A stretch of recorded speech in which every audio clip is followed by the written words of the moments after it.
አልደከመም። ስነ ስርዓት ነው የጎደለ። በሁለቱ መካከል ልዩነት አለ። አንዱ የሚገኝ የሚሰራበት ነው፣ ሌላኛው ግን ምርጫ ነው። የተፈጠርከው ደካማ ለመሆን አይደለም። የተፈጠርከው ለማጉረምረም አይደለም። የተወለድከው ዝምታ ወደሚያስፈልገው ፈተናና ኃላፊነት ወደ ተሞላበት ዓለም ነው። ነገር ግን መንገዱ ላይ የሆነ ነገር ቀለለ። ከልክ ያለፈ ምቾት፣ ከልክ ያለፈ ጫጫታ፣ ማን መሆን እንዳለብህ ሌላ ሰው እንዲነግርህ ከልክ በላይ መጠበቅ። ይህ አሁን ያበቃል።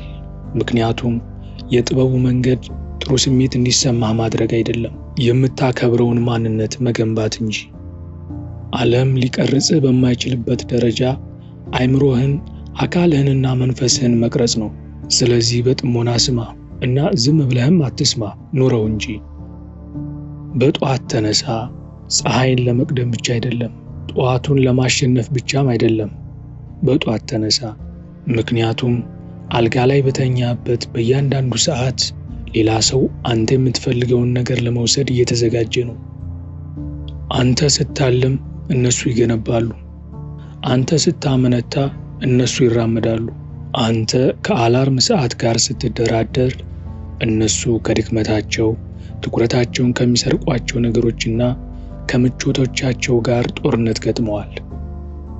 በምድር ላይ ከኖሩት እጅግ ኃያላን ሰዎች መካከል አንዱ የሆነው ማርከስ አውሬሊየስ በጧት የሚነሳው የግድ ስለነበረበት ሳይሆን ራስን ማክበር የሚጀምረው ለራስ የገቡትን ቃል በመጠበቅ እንደሆነ ስለተረዳ ነበር። እንዲህ ሲል ጽፏል። ማለዳ ከአልጋ ለመውጣት ሲከብድህ ለራስህ እንዲህ በለው፣ የምነሳው የሰው ልጅን ሥራ ለመስራት ነው። ይህ የየቀኑ ጧት ማስታወሻህ ነው። የተፈጠርከው ለምቾት አይደለም። የተፈጠርከው ለመነሳትና ክብደትን ለመሸከም ነው። ወደ ብርድ፣ ወደ ዝምታና ወደ እርጋታ ለመግባትና ራስህን እዛ ውስጥ ለማግኘት ነው። ጥንካሬ ትፈልጋለህ? ገና ጨለማ ሳለ ካልጋህ ውጣ። ግልጽነት ትፈልጋለህ? ዓለም ሳያቋርጥህ ከገዛ ሐሳቦችህ ጋር ተቀመጥ። ነፃነት ትፈልጋለህ? ሌላ ነገር አንተን ከመቆጣጠሩ በፊት የቀንህን የመጀመሪያ ሰዓት ተቆጣጠር። ይህን እንድታደርግ የሚያስገድድህ ማንም የለም። ዋናው ነጥብም እሱ ነው። ይህ ስለ ሌላ ሰው አይደለም፣ ሆኖም አያውቅም። ይህ ጫጫታው ከመውረሩ በፊት የሥነ ሥርዓት ምሽግ ስለመገንባት ነው። ምቾት ማንንም ታላቅ አድርጎ ስለማያውቅ ሆን ብሎ አለመመቸትን ስለመምረጥ ነው። የምትነሳው ዓለም እንዲያይህ አይደለም። የምትነሳው ራስን በግልጽ ለማየት ነው። ንግግር ቀንስ። ለምን ይህን ያህል ታወራለህ? እርግጠኛ ስላልሆንክ ነው? የሰዎችን ተቀባይነት ስለምትፈልግ ነው? ወይስ እውነተኛ ኃይል በዝምታ እንደሚናገር ገና ስላልተረዳ? ጥበበኛ የሆነ ሰው ራሱን አያስረዳም። እሱ የሚኖረው በተግባር ነው። እሴቱን አይከራከርም። በአካሄዱ፣ በሚችለው ነገርና በእርጋታው ውስጥ በሚመርጠው ነገር ያሳየዋል እንጂ። ኤፒክቴተስ በደንብ ገልጾታል። ፍልስፍናህን አታስረዳ፣ በኑሮህ አሳየው። ተዋጊዎች ቃላትን የማያባክኑበት ምክንያት አለ። ቃላት ኃይል ያፈሳሉ፣ በተለይም ለማረጋገጫ ወይም ለቫሊዴሽን ስትጠቀማቸው። ቃላትህ ዓላማ ሲኖራቸው ብቻ ተናገር፣ ከሌላቸው ግን ዝም በል። ዝምታህ ከእነሱ ጩኸት ይልቅ የጎላ ይሁን። ምክንያቱም መገኘትን ወይም ሞገስን ማስመሰል አትችልም። እርጋታን ማስመሰል አትችልም። ለመታየት ብሎ የማይሰራውን ሰው ጉልበት ማስመሰል አትችልም። ራስህን መግዛት ከፈለግ እያንዳንዱን እንቅስቃሴን መተረክ ማቆም አለብህ። ምን እየሰራህ እንደሆነ መንገር አይጠበቅብህም። ዝም ብለህ አድርገው። አፍህ የማይናገረውን ውጤትህ ይናገር። ትወና በተጠናወተው ዓለም ውስጥ ዝምታህ ያንተ አመጽ ነው። ጠንክረህ ተለማመድ። የተሰራኸው ለጌጥ አይደለም፣ የተሰራኸው ለመጽናት ነው። ሴኒካ እንደ ባህሪ መገለጫ አካሉን ያሰለጥን ነበር።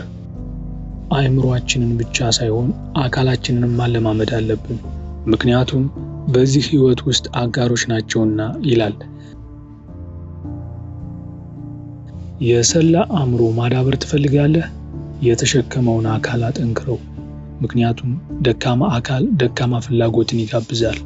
ደካማ ፍላጎት ደግሞ ጫና ሲመጣበት ይሰነጠቃል። የአካል ብቃት እንቅስቃሴ የሚያምር ሆኖ ለመታየት ብቻ ይመስልሃል? ነጥቡን ስተሃል። ልምምድ ስለ መከራ ነው። ልምምድ ስለ መቆጣጠር ነው። ልምምድ በኋላ እንዳልፈራርስ አሁን መከራ እቀበላለሁ ብሎ መወሰን ነው። ጂም ለሰልፊ አይደለም፣ ለዝምታ ነው። ሩጫው ለሜዳሊያ አይደለም፣ ለግልጽነት ነው። ክብደቱን የምታነሳው ስለ መቋቋም ለመማር፣ ጥረት ምን ስሜት እንዳለው ለማስታወስ ማቃጠሉን ታስተናግዳለህ። አለመመቸት አጋርህ ይሆናል፣ ህመም አስተማሪህ ይሆናል። በምትለማመድበት እያንዳንዱ ቀን አካልህ ያስታውሳል። አንተ ለስላሳ አይደለህም። አንተ የሥነ ሥርዓት ሰው ነህ። ቢያምህም ትንቀሳቀሳለህ። ማንም ባያይህም ትጨርሳለህ። ማንም ጥንካሬን ሊያቀብልህ አይችልም። አንተ ነህ የምትቀጠቀጠው። በብቸኝነት፣ በላብ፣ በዝምታ፣ በመደጋገም፣ በማሰብ ብቻ ጠንካራ አትሆንም። ሆኖ በመገኘት ነው ጠንካራ የምትሆነው። በመጨረሻም ስትታወቅ ቆይ። የዚህኛው ዓለም ይጠላሃል። ምክንያቱም ዓለም ለመታየት እያንዳንዱን ሐሳብ፣ ምግብና እንቅስቃሴ ለማሰራጨት ሱስ አለበት። ግን ልጠይቅህ፣ ከዛ ሁሉ ጫጫታ በስተጀርባ ምን እየገነባ ነው? ዝና ትኩረትን የሚሰርቅ ነገር ነው። እንደ ስኬት የተሽሞነሞነ ከንቱነት ነው። ለላቀ ጥራት ሳይሆን ለጭብጨባ እንድትሰራ ያታልልሃል። ትኩረትህን ይመርዘዋል። ለራሳቸው እንኳን ግድ የማይላቸው ሰዎች ስለ አንተ ምን እንደሚያስቡ እንድትጨነቅ ያደርግሃል። ጥበበኛው ለመታየት አይገነባም። ትክክል ስለሆነ ይገነባል። ክቡር ስለሆነ ይገነባል።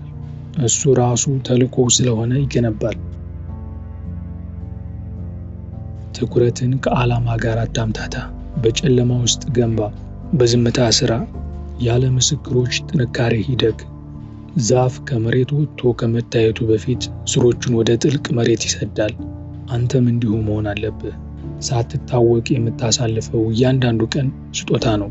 ቦታ፣ ነፃነትና ንጽህና ይሰጣል። ማንም አያይህም። ጥሩ፣ ለእነሱ ምንም ዕዳ የለብህም። እዚህ ያለኸው ለመተወን አይደለም። እዚህ ያለኸው ለመሆን ነው።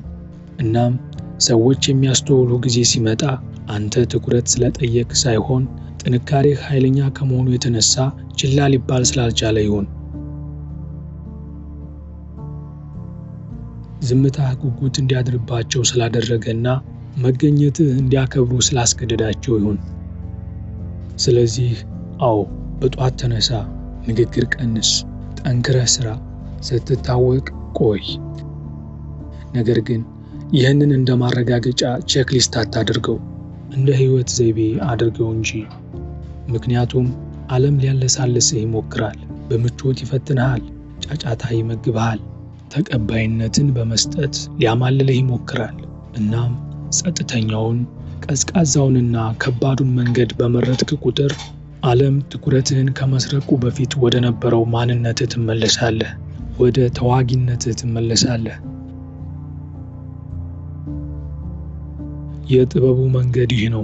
ጽንሰ ሐሳብ አይደለም፣ ግጥም አይደለም። ነገር ግን መገኘት፣ ጥንካሬ፣ ስነ ስርዓትና ግዴታ ነው። ማንም ሳይጨነቅልህ በጧት መነሳት ነው። ማንም ሳያይህ መሰልጠን ነው። ቃላትህ ክብደት ሲኖራቸው ብቻ መናገር ነው። ዋነኛውን ነገር ለመቆጣጠር ከትኩረት ማዕከል መሰወር ነው። እናም ሕይወት ሲመታህ ደጋግሞ ይመታሃል። አትፈራርስም፣ ትነሳለህ። ምክንያቱም ራስህን የገነባኸው በጭብጨባ አይደለም። ራስህን የገነባኸው ለጦርነት ነው። ስለዚህ ሌሎቹ ለስላሳ ይሁኑ፣ ይሳቁ፣ ይጎርጉሩ፣ ስክሮል ያድርጉ፣ ይተኙ። አንተ ትነሳለህ፣ መከራን ትቀበላለህ፣ ትሰላለህ። እናም በዛ መከራ ውስጥ፣ በዛ ዝምታ ውስጥ ስትሆን በዚህ ዓለም ላይ ቁጥራቸው ትንሽና ውድ ከሆኑት ሰዎች አንዱ ትሆናለህ። እውነተኛ ትሆናለህ።